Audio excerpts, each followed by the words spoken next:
Thank you, everybody. Thank you very much. Thanks to Secretary Bessent for an excellent opening speech.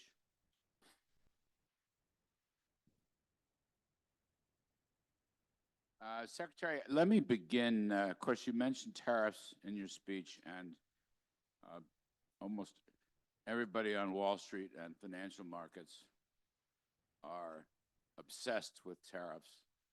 I would say crazed about tariffs. And I thought perhaps we could take this opportunity for some basic educational work on the subject. So President Trump, in his speech to Congress on Tuesday, very forcefully talked about changing the unfair trading system, which you referred to which you referred in your own speech this afternoon. The president said there could be some one-time difficulties, if I have that right. One-time difficulties. Maybe you talk about one-time difficulties, and perhaps the biggest question I hear all the time is, are tariffs inflationary? Okay, Larry, there's a lot to unpack there. Right. But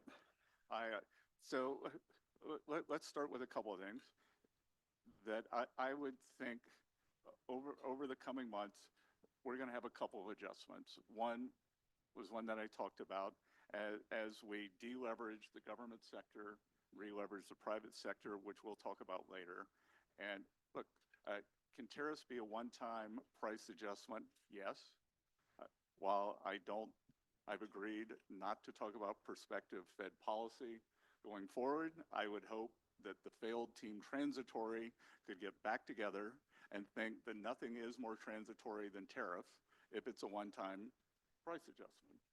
And for those who say, oh, the tariffs are a tax, they're inflationary, said, oh, so you're saying taxes are inflationary, which I like to challenge a lot of my Democratic friends to.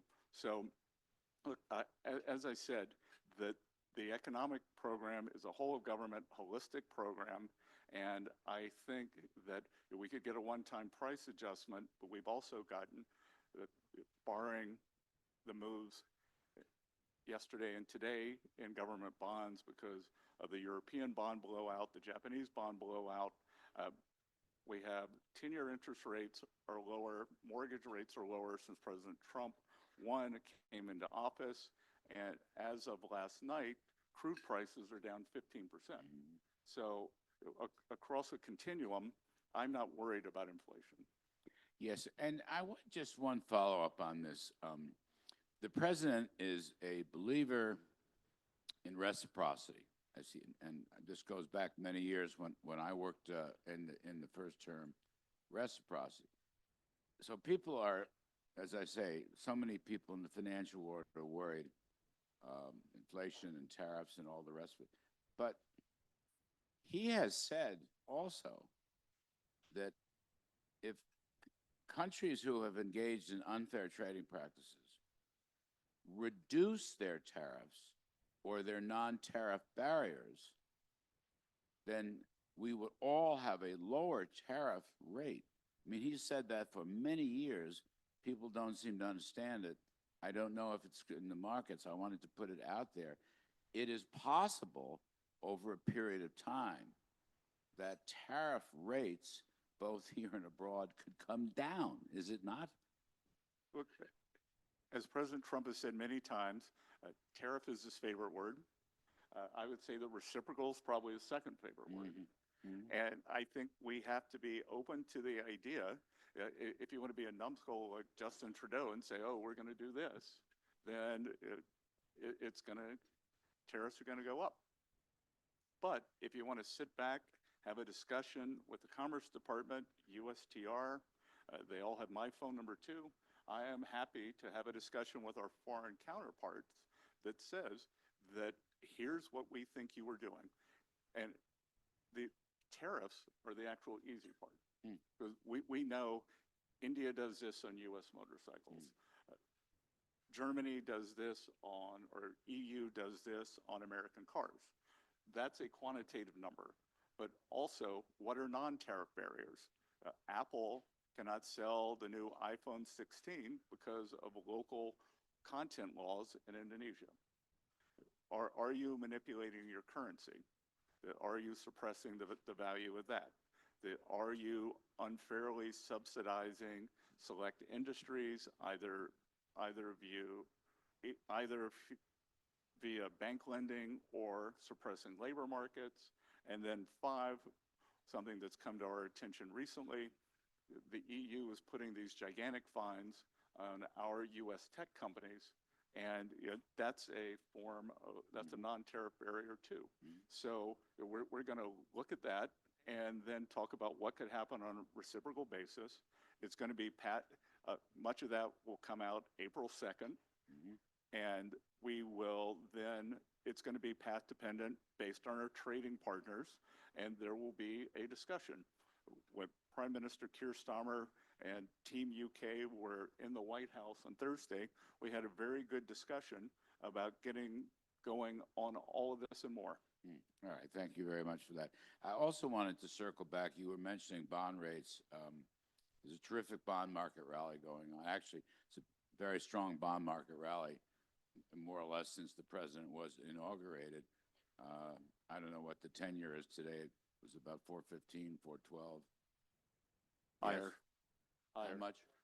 430. Yep. Okay, and it was nearly 5% a month or 6 weeks ago. Yep, Mortgage rate. 484, but not that I was keeping score. Right. I like round numbers. I learned that from Trump, just round numbers. Anyway, the point I'm making is, could you talk a moment? When you and I talked on an interview after your confirmation, you said that you were focused on the 10-year bond rate. The president himself is focused on the 10-year bond rate.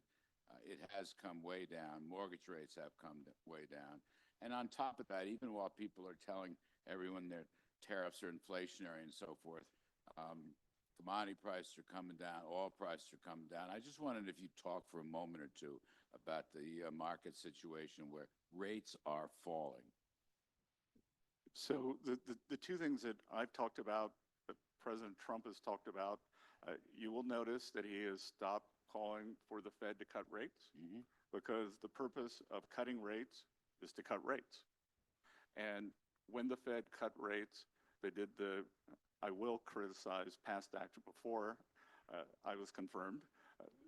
Their past action in September, jumbo rate cut, 50 basis points, and 2 more subsequent rate cuts, 100 basis points, the long end of the curve moved up. So, our view is we want to focus on the 10-year and what can we do as an administration to bring that down. And one of the things is sound fiscal policy. So controlling government spending, getting back the confidence. One of the reasons that I'm sitting up here now, not out in the audience, is I became so alarmed by the fiscal stance that the previous administration had. 6.7%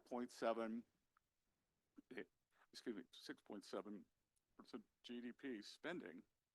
We've never seen that during wartime, when we weren't in a war or we weren't in a recession, and we got to bring that down. And let me be clear, the U.S. does not have a revenue problem. We have a spending problem. We are right where we have been in the long-term averages, 17.5%, 18.5% of revenues. That hasn't changed. What has changed is this blowout spending. Over the past 40 years, the deficit has averaged about 3.5%. So we were at 21, 22% of GDP spending. Previous administration blew it out to 25. Some of the things they put in place, if we hadn't grabbed them by the horns, this thing was going to blow out even more. And so we've stabilized it, we're bringing it down, and we're going to go from there. So let's stay with that for a moment. I want to get to tax policy, of course, but let's just stay with that for a moment. It's a very important subject, budget deficits and overspending. I'm going to over my shoulder, my pal Glenn Hubbard, whom I've known for many years and has been a great mentor. Glenn asks, you've wisely talked about the need to reduce the budget deficit in the U.S. In addition to consideration of revenues and spending, growth is important. A higher rate of economic growth that doesn't require more deficits to pull off can reduce deficits and the debt to GDP ratio while raising living standards. And the unusually long question, Glenn, but I'm going to go through it. Well, I'm out of breath. What are the three best things we can do to reduce growth? What are the three best things we can do? No, the previous administration did the three best things to reduce growth. So, look, I think. Give it your best shot. Okay.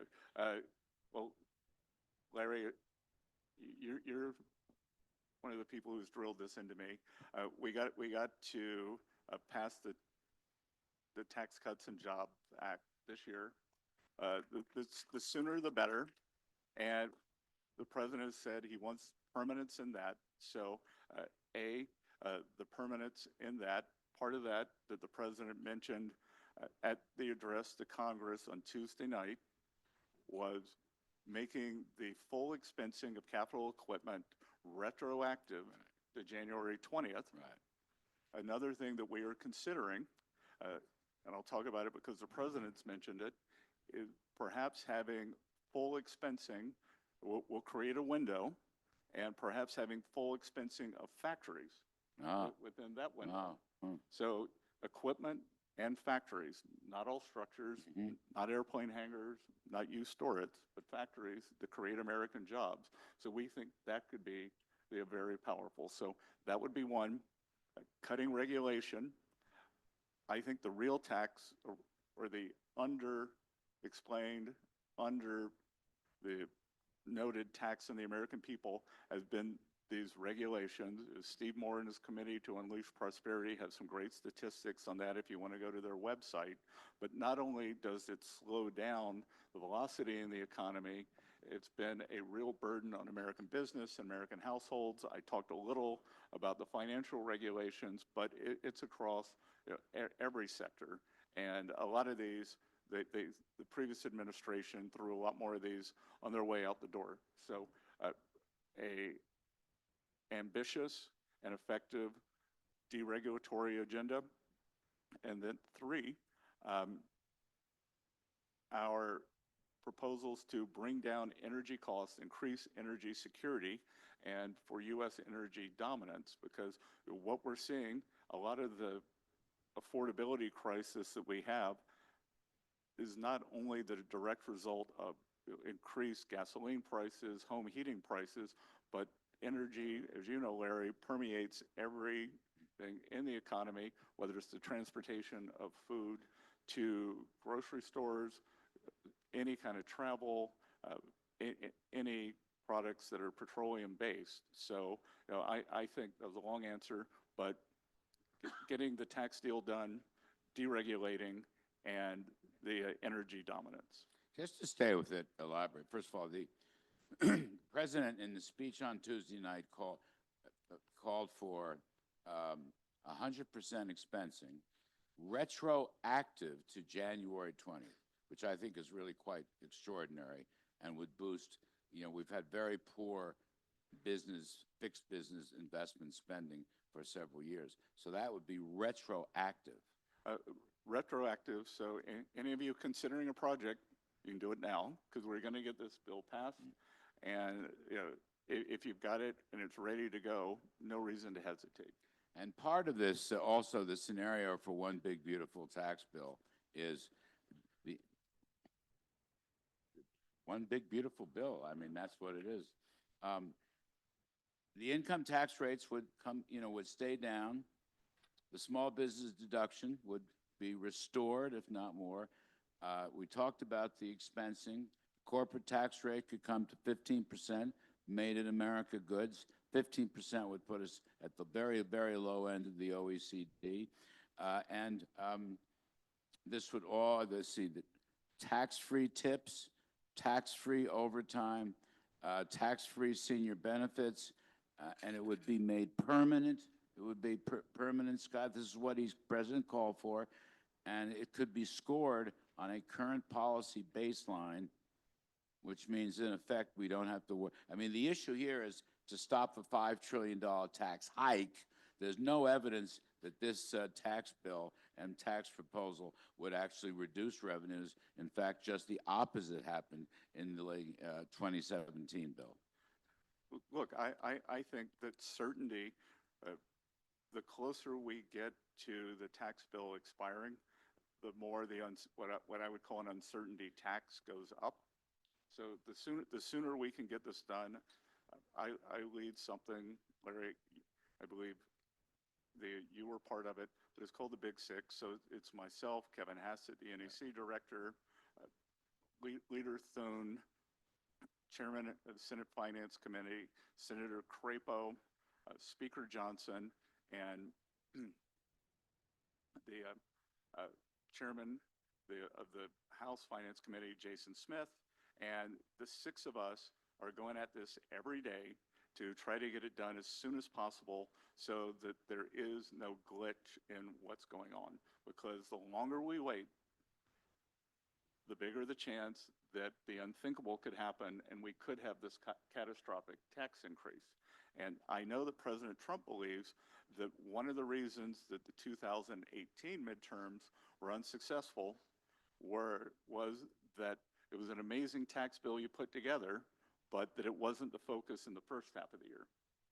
And you believe, and I know the president believes, but you believe, and I know that Glenn Hubbard believes, that with good policies, we should be able to project a 3% GDP growth baseline out over the next 10 or 20 years. I think so. For those of you, when I used to sit out there for 35 years, I thought I knew how Washington accounting works, and I was wrong. Now that I'm inside the sausage factory, just so everyone, so we could kind of level set, CBO scoring makes Enron look conservative. I mean, it's crazy, the things that they have. And when Larry and I talk about current policy scoring, that if we don't use current policy, the current CBO protocol, and this is why I think now being on the inside, we've gotten into this spending mess, into this tax mess, that the current baseline, I don't know why we're calling this extending the tax cuts. It is the current tax policy. Extending the current tax policy that gets rescored.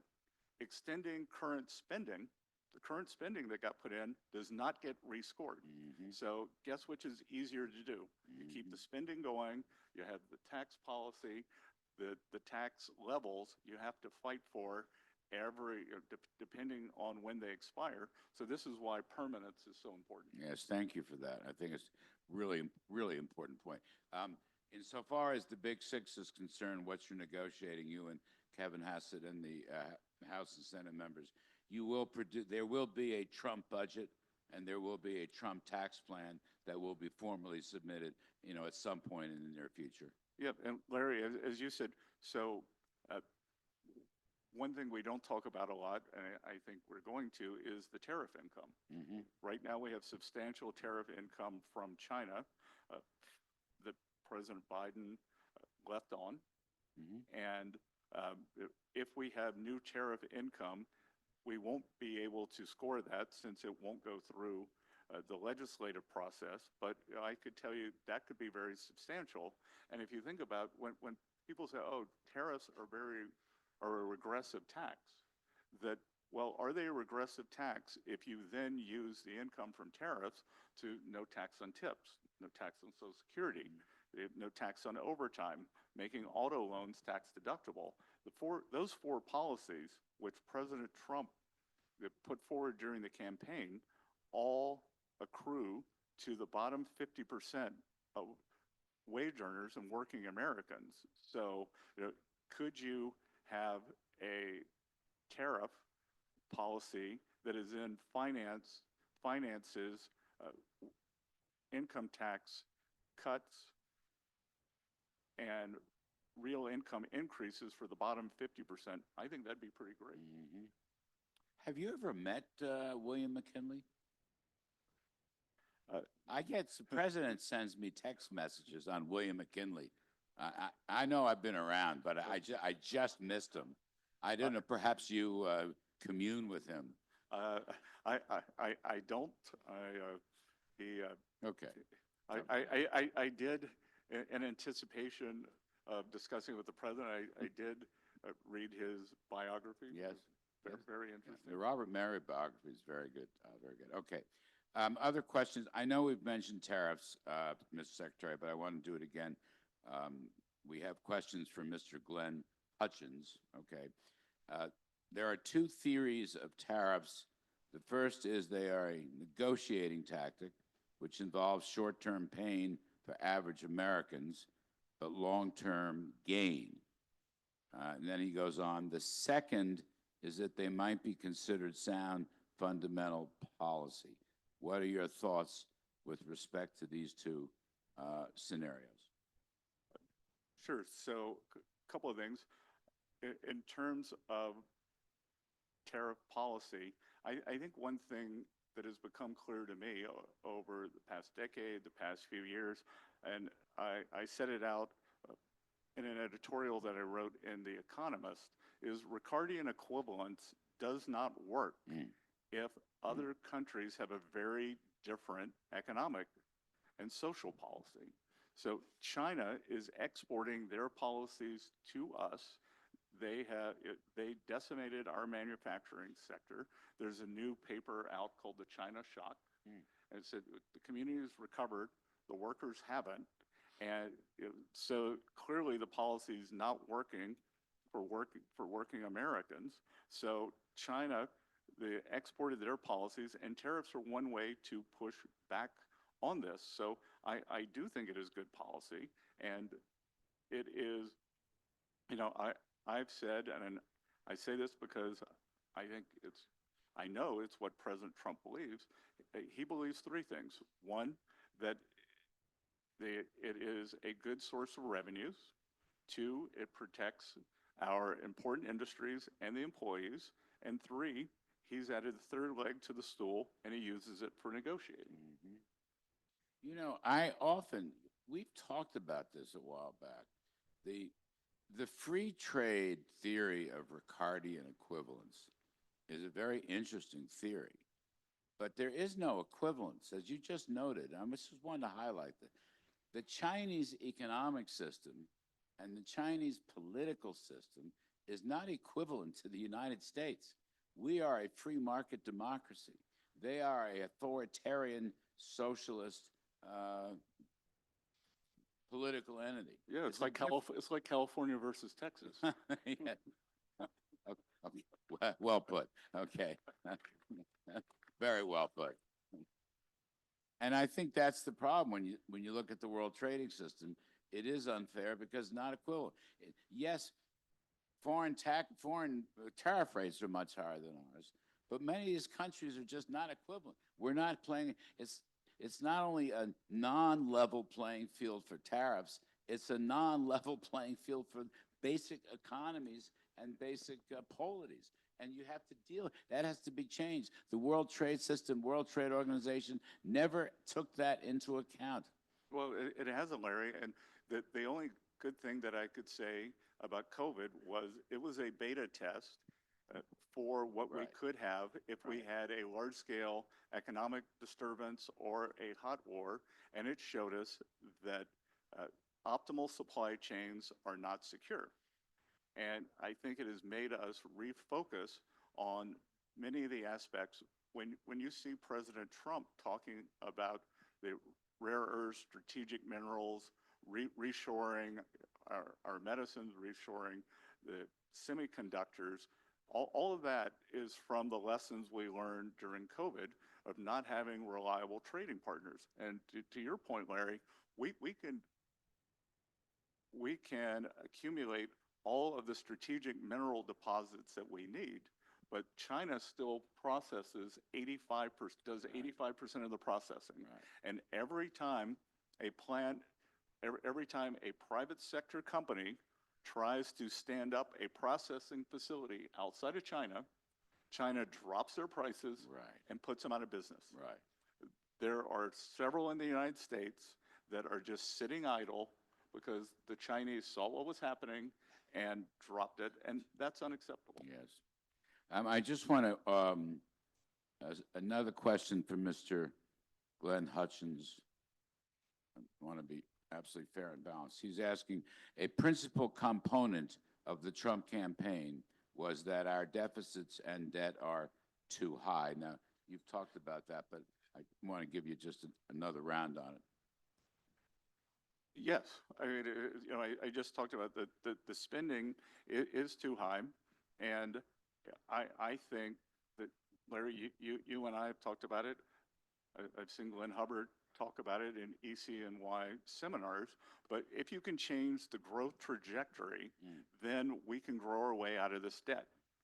And again, another one of the reasons that I'm sitting up here and not out there was I was afraid that 4 more years of like we just had would make it impossible to grow out of our debt, that the accumulated debt stock would be just too big, and you would have to go into a European-style system, where you're working all the time just to pay off the debt. But I do think we are taking this seriously. I do think this is the last chance bar and grill to get this done. And imagine if we think about a growth trajectory, and again, back to CBO scoring. CBO scoring scores in the projections, they talk about, or they use 1.7, 1.8% baseline growth for 10 years, whether you cut taxes or raise taxes. So if we are sitting here in a year and we've just had the tax hike in history, the CBO will not change their growth projection. Will not have changed it, even though I don't even want to think what growth could look like. So if we could get above 3%, if we could hold expenses in line, flat, or even if we could do the unthinkable, if we think about a kind of a naive reductionist model of government, G equals S minus T, spending minus taxes. Republicans, we like more spending, but we just want to do it slower. We like lower taxes. Democrats like higher taxes. What if the S actually held flat or went down? That'd be a pretty good story. It sure would. You know, I saw a study, just to finish this point. Over 10 years, the differential between 3% growth and 1.8% growth comes to about $3 trillion of extra money, which could be poured in for any number of private sector uses. Yeah, and again, Larry, it's back to the predictability. That if we can do that, and then all those benefits actually accrue out into the economy, not to the bondholders, not to the government. And just one last point on the budget bin. Doge savings. I saw, it's interesting, a poll, a Democratic poll. My friend Mark Penn, in his poll, let's see, 69% favored the idea of a $1 trillion budget savings, I'll call it, from Elon Musk and Doge. This is a Democratic poll, so I thought it was quite interesting. As you incorporate your Big Six projections and you put out a Trump budget, Russ Vought will be doing it at OMB, obviously. Is there a Doge, is there a Doge spot for this? And perhaps how much might that be? Larry, I don't know yet, but to think that there's no waste, fraud, or abuse in the U.S. government, think about it. Now that I live in D.C., 25% of U.S. GDP flows through area code 202. Everybody is trying to, like, there are all these markers on that. Same thing. Americans with health care, every Monday is paying for your health care. But when you think about 25% of GDP flowing through area code 2 or 2, everybody's trying to skim a portion of it, trying to reallocate it. I don't know what the savings level can be, but I think examining a lot of these contracts, a lot of this employment, and I was with Glenn Youngkin, Governor of Virginia, the other day, and I thought he would, all these people are in a state over government layoffs, and so his Northern Virginia would probably be the area most affected. And I said, Governor, how are you handling this? How are you messaging it? And he said, we have 350,000 private sector jobs available in Virginia.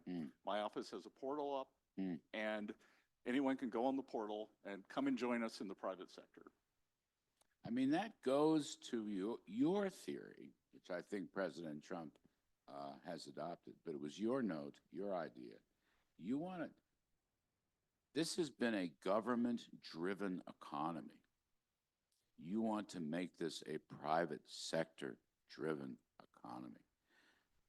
We want to, as I understand it, disempower the public federal bureaucracy and re-empower the kind of risk-taking and investment that goes along with private sector advances.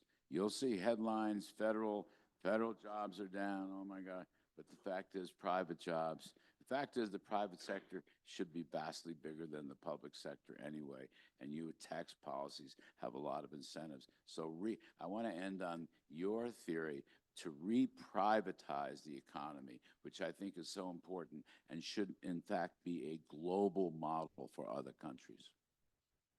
Well, Larry, everyone knows what they should do. It's just, do they have the willpower to do it?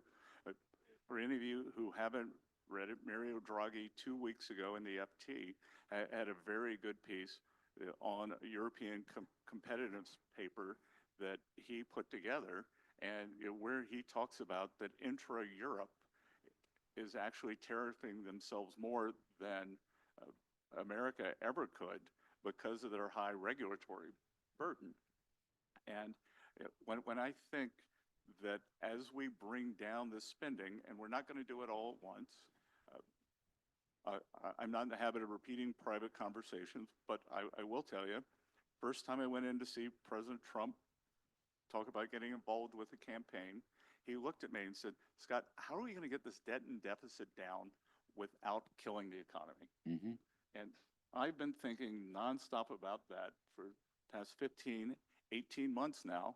And I really do think it's this transition from public to private that will bring down or will deleverage the government. Mm-hmm. And as I talked about, that's why I wanted to lead with it today to this group, that we will re-leverage the private sector.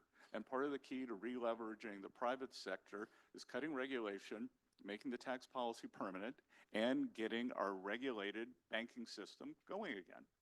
Like I think that private credit is exciting. It's the breadth, depth of our capital markets. It's something that is new in our capital markets, but we also have to get the regulated entities lending again. I think that they can coexist. And I think Main Street, in terms of the regulated entities being squeezed, it's really happened at the smaller regional banks, small banks, and community banks, which hits Main Street. And like I said, Wall Street's done great. Wall Street can continue doing well, but this administration is about Main Street. Anyway, Secretary, we appreciate your visiting here, and we wish you best of luck and Godspeed. Thanks, Larry. Great.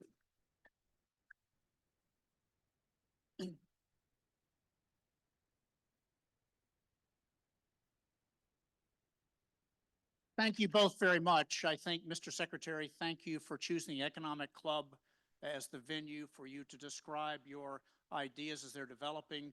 It was terrific and an honor for us to have you here today as a former club member and now as the secretary. I'm still a club member. Exactly. Okay, great. And Larry, thanks as always for engaging so thoughtfully. You know, to our fellow members, thanks all of you for being here. We have a great series of events coming up. Larry Fink is coming, John Gray, Dan Loeb.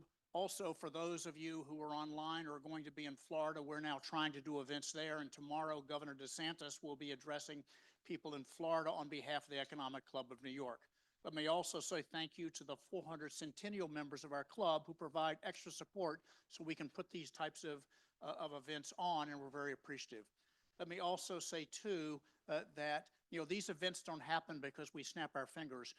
Barbara Van Allen and her team do an amazing job in a short period of time.